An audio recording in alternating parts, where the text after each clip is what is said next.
예, 안녕하세요. 반갑습니다. 와운의 치영동 파트너입니다. 반갑습니다. 자, 오늘은 원익 IPS에 대한 이야기를 한번 짧게 해드리도록 하겠습니다. 일단은 원익 IPS의 최근의 주가 흐름들이 너무나 좋아요. 외국인들에 대한 수급 부분들도 그렇고, 기술적인 부분들도 제가 제목에도 써드리긴 했지만, 박스권 돌파가 이루어졌습니다. 이게 거의 한 1년여 만에 돌파하기 때문에 새롭게 시세 분출의 시작점이 될 수 있는 기술적인 포인트를 만들었다라고 볼 수 있습니다.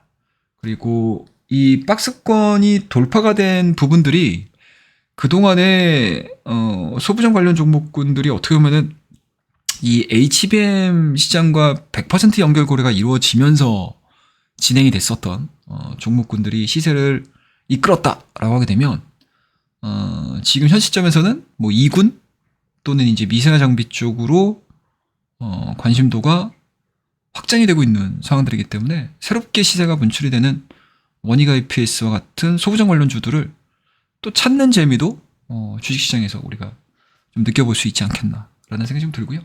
뭐 오늘은 이 원익 IPS에 대한 추가적인 상승 흐름들을 좀 노려볼 수 있는 포인트를 짧게나마라도 얘기를 좀 해드리도록 하겠습니다. 자, 일단은 뭐 기술적인 부분도 차트를 좀 보고 얘기를 좀 이어가도록 하겠습니다. 동사의 히스토리를 한번 볼게요.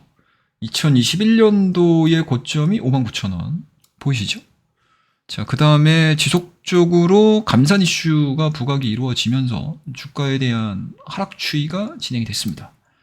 하지만 2023년도에 초반대가 들어오면서 1분기가 들어오면서 기존의 하락 추세를 강하게 돌파를 시켰고 그 이후의 흐름들을 좀 보시게 되면 상단으로는 한 37,000~38,000원 정도, 그리고 하단으로는 한 26,000원, 7,000원가량 내에서 이 박스권이 진행이 됐던 종목인데요.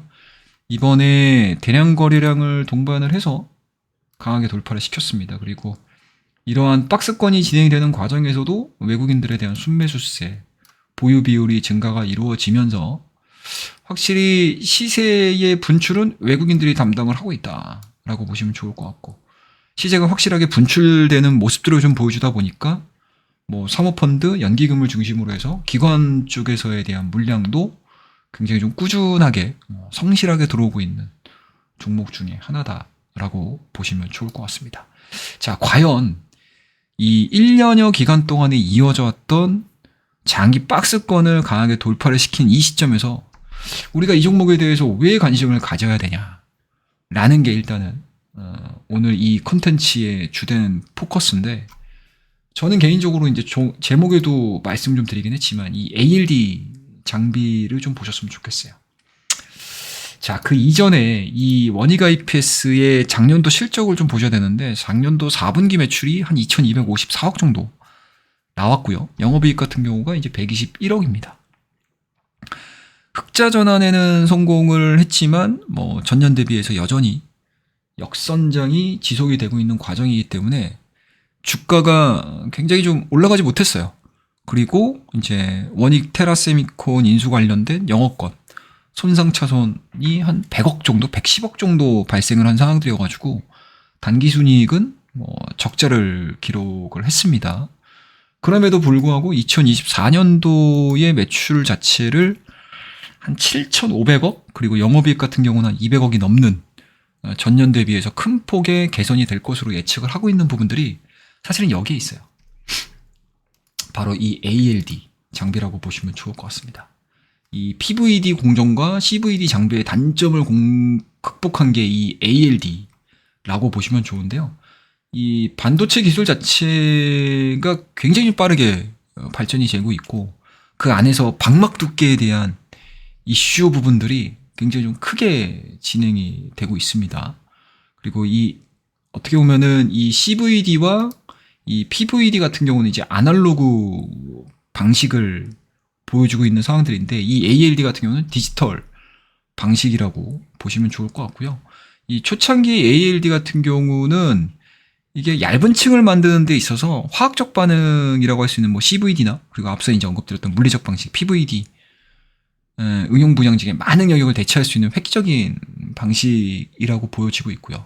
그리고 ALD가 개발된 이후에 산업 분야에서 미미하게 적용되다가 지금 우리나라가 처음으로 반도체 분야에서 응용하기 시작을 했습니다. 그리고 현재 세계적으로 ALD 기술 자체는 SK 하이닉스나 삼성이 가장 앞서 나가고 있는 상황들이기 때문에 향후 뭐 전환 투자가 이루어지고 뭐 새로운 신공정이 좀 들어섰을 때 이 ALD의 적용 범위 자체가 증가가 될 가능성이 상당히 좀 높기 때문에 그와 관련된 장비를 생산하고 있는 이 원익 IPS에 대한 수요 부분들은 굉장히 기대가 좀 크게 반영이 되고 있다라고 보시면 좋을 것 같습니다.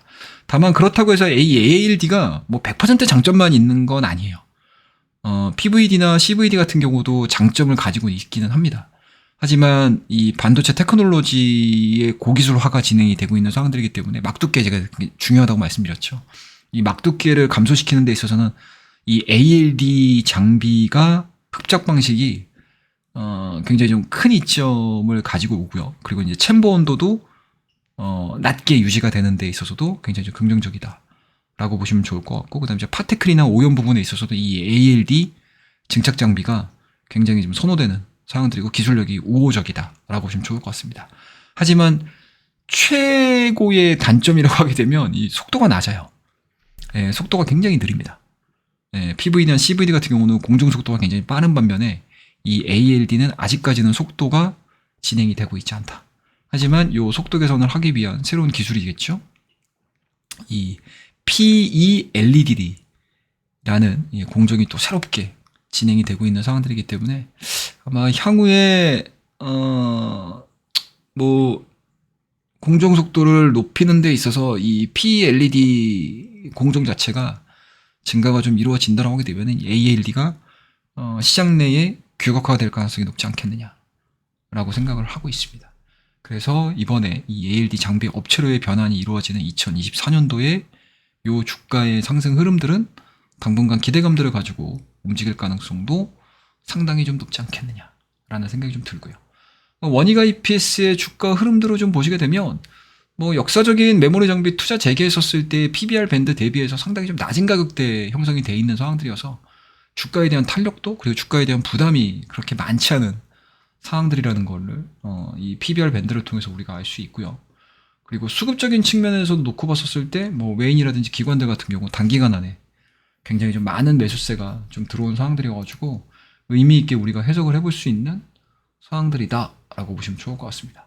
그리고 주봉에 대한 흐름들을 좀 보시더라도 이게 2022년도에 7월달 그쵸? 예, 급락하기 이전의 가격대라고 할 수 있는 가격대까지 올라온 상황들이어서 단기간 상승으로 인한 주가에 대한 부담감들은 있을 수는 있겠지만 이 원익 IPS의 주가 자체가 다시 기존에 보여줬던 박스권 안으로 들어오는 개념 자체는 그렇게 크게 나오진 않을 수 있다 라고 저는 개인적으로 보고 있습니다. 그래서 눌림목을 통해서 과연 기존에 이제 넥라인이라고 할 수 있는 이런 자리들이겠죠. 이런 자리에서에 대한 눌림목들이 형성이 됐었을 때 뭐 매수 타이밍을 가져가 보시는 것도 뭐 나쁜 투자 전략은 좀 아니지 않겠느냐라는 생각이 좀 들고요. 그리고 혹시라도 뭐 최근에 나스닥의 단기 상승 부분들로 인해서 그리고 1분기 실적의 우려감들로 인한 뭔가 이제 종목의 하락세가 좀 진행이 된다 하더라도 삼성전자가 1분기 실적을 굉장히 좋게 발표를 한 상황들이고 뭐 SK 하이닉스도 시장의 기대치만큼은 좀 발표해 줄 가능성이 높기 때문에 일정 범위 차익 물량들이 나왔을 때 차익 실현하는 물량들을 나왔었을 때 과연 그 차익 실현 물량들을 어떠한 좀 강력한 새로운 매수 주체가 나와서 물량들을 받아주는지 정도로 좀 파악을 해서 이 원익 IPS에 대한 관심도는 당분간은 계속적으로 주가로 좀 추적을 하면서 대응을 해보시는 것도 저는 개인적으로는 나쁘지 않겠다라고 생각을 하고 있습니다. 그래서 그동안에 뭐 많은 뭐 반도체 소부장 종목군들을 말씀 좀 드렸는데 약간은 좀 전통적인 좀 레거시한 그런 이제 장비주들을 좀 소개시켜 드리는 것도 이러한 콘텐츠를 보시는 데 있어서도 좀 풍부하게 종목을 보는데 좀 도움이 되지 않겠나라는 생각에서 오늘 원익 IPS에 대한 이야기들을 짧게 해드렸고요. 기술적인 부분들 그리고 원익 IPS가 조금 더 탄력적으로 움직이는 데 있어서 뭔가 이제 모멘텀이 될 수 있는 이 ALD 장비에 대한 이야기들 짧게 해드렸고 기술적인 부분들 만약에 대응을 한다라고 했었을 때 어떤 포인트를 좀 보면서 대응을 하는 부분들까지도 말씀드렸으니까 많은 부분들 원익 IPS 좀 궁금해하셨던 분들은 참고를 하셔서 도움이 좀 되셨으면 하는 게 제 개인적인 바람이고 욕심입니다. 그래서 오늘 원익 IPS에 대한 이야기는 이 정도에서 마무리를 하고요. 다음 시간에는 더 좋은 이야기들을 해드릴 수 있도록 시장에서 열심히 트레이딩하고 매매를 하고 돌아오도록 하겠습니다. 자, 오늘 내용이 괜찮으셨다면, 도움이 되셨다면 구독과 좋아요, 알림 설정 부탁드리도록 하겠습니다. 자, 그러면 오늘 이야기는 이 정도에서 마무리하고요. 다음 시간에 뵙도록 하겠습니다. 감사합니다.